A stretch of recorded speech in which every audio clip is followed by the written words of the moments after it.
ਕੱਚਾ ਤੇਲ ਆ ਉਹਨੇ ਡੂੰਘੀ ਛਾਲ ਜਿਹੜੀ ਉਹ ਥੱਲੇ ਵੱਲ ਨੂੰ ਜਿਹੜੀ ਉਹ ਮਾਰੀ ਆ। ਸੋ ਡੁਬਕੀ ਲਾਈ ਆ।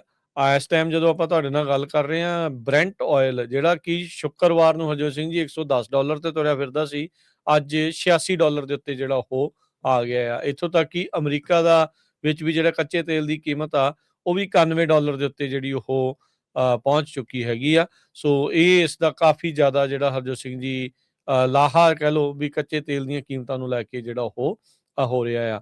ਅਸਲ ਦੇ ਵਿੱਚ ਹੁਣ ਮੈਨੂੰ ਲੱਗਦਾ ਵੀ ਮੁਲਕ ਦੋਨਾਂ ਚੋਂ ਵੀ ਕੋਈ ਵੀ ਲੜਾਈ ਨੂੰ ਅੱਗੇ ਹੋਰ ਐਕਸਟੈਂਡ ਕਰਨਾ ਨਹੀਂ ਚਾਹੁੰਦਾ ਹੈਗਾ, ਜੋ ਕਿ ਚੰਗੀ ਗੱਲ ਆ। ਦੁਨੀਆ ਦੇ ਲਈ ਇਹ ਚੰਗੀ ਗੱਲ ਹੋਊਗੀ, ਕਿਉਂਕਿ ਇਕੱਲਾ ਕੱਚੇ ਤੇਲ ਦੀਆਂ ਕੀਮਤਾਂ ਹੀ ਨਹੀਂ, ਉਹਦੇ ਨਾਲ ਸੰਬੰਧਿਤ ਹੋਰ ਬਹੁਤ ਸਾਰੇ ਜਿਹੜੇ ਪ੍ਰੋਡਕਟ ਹੈ ਤੇ ਜਿਹੜਾ ਫਰਟੀਲਾਈਜ਼ਰ ਆ, ਜਿਹੜਾ ਖੇਤੀਬਾੜੀ ਦੇ ਉੱਤੇ ਜਿਹੜਾ ਇਸ ਦਾ ਅਸਰ ਪੈਣਾ ਆ। ਨੈਸ਼ਨਲ ਫੂਡ ਸਿਕਿਉਰਿਟੀ ਦਾ ਮਸਲਾ ਬਹੁਤ ਸਾਰੇ ਮੁਲਕਾਂ ਦੇ ਵਿੱਚ ਇਸ ਕਰਕੇ ਸਟੇਟ ਆਫ ਹਾਰਮੋਜ਼ ਦੇ ਬੰਦ ਹੋਣ ਕਰਕੇ ਜਿਹੜਾ ਉਹ ਪਿਆ ਹੈਗਾ ਆ।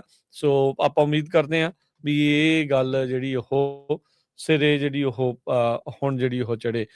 ਸੋ ਈਰਾਨ ਦੀ ਟੀਮ ਕਹਿੰਦੇ ਵੀ ਕਤਰ ਦੇ ਵਿੱਚ ਆ।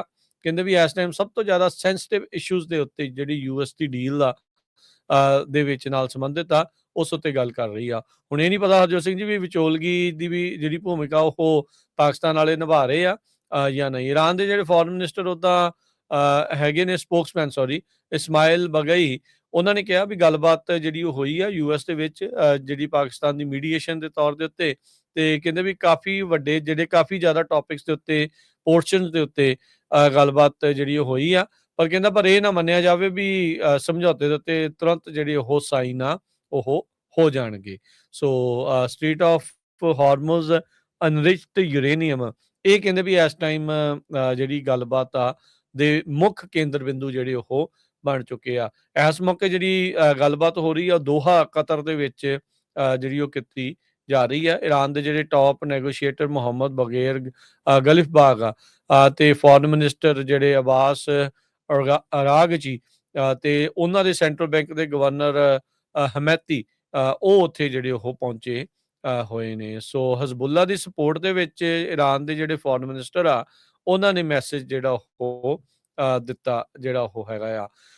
ਹੁਣ ਮੈਕਸੀਕੋ ਵਾਲੇ ਜਿਹੜਾ ਹਰਜੋਤ ਸਿੰਘ ਜੀ, ਕਿਉਂਕਿ ਈਰਾਨ ਦੀ ਟੀਮ ਦਾ ਜਿਹੜਾ ਵਰਲਡ ਕੱਪ ਨੂੰ ਲੈ ਕੇ ਵੀ ਰੌਲਾ ਜਿਹੜਾ ਉਹ ਪੈ ਰਿਹਾ ਆ। ਜੀ ਮੈਕਸੀਕਨ ਪ੍ਰੈਜ਼ੀਡੈਂਟ ਜਿਹੜੀ ਕਲੌਡੀਆ ਸ਼ੈਨਬਾਉਮ ਆ, ਉਹਨੇ ਕਿਹਾ ਵੀ ਉਹਨਾਂ ਦੀ ਸਰਕਾਰ ਮੰਨ ਗਈ ਆ ਵੀ ਈਰਾਨ ਦੀ ਜਿਹੜੀ ਫੁੱਟਬਾਲ ਦੀ ਟੀਮ ਆ ਉਹ ਮੈਕਸੀਕੋ ਦੇ ਵਿੱਚ ਹੀ ਜਿਹੜੀ ਰਹੂਗੀ, ਕਿਉਂਕਿ ਯੂਐਸ ਨੇ ਨਾ ਕਰ ਦਿੱਤੀ ਸੀਗੀ ਈਰਾਨ ਦੀ ਜਿਹੜੀ ਉਹ ਟੀਮ ਨੂੰ ਬੇਸਿਕਲੀ ਕਹਿ ਲਓ ਵੀ ਉੱਥੇ ਸੁਰੱਖਿਆ ਦੇ ਲਈ ਜਾਂ ਉਹਨਾਂ ਨੂੰ ਖਿਡਾਉਣ ਨੂੰ ਜਿਹੜਾ ਉਹ ਲੈ ਕੇ।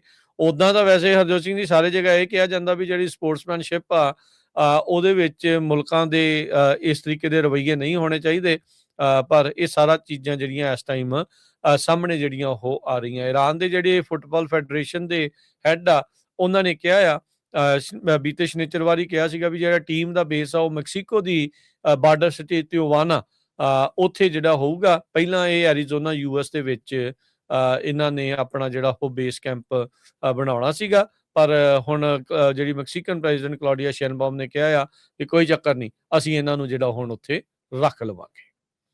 ਜੀ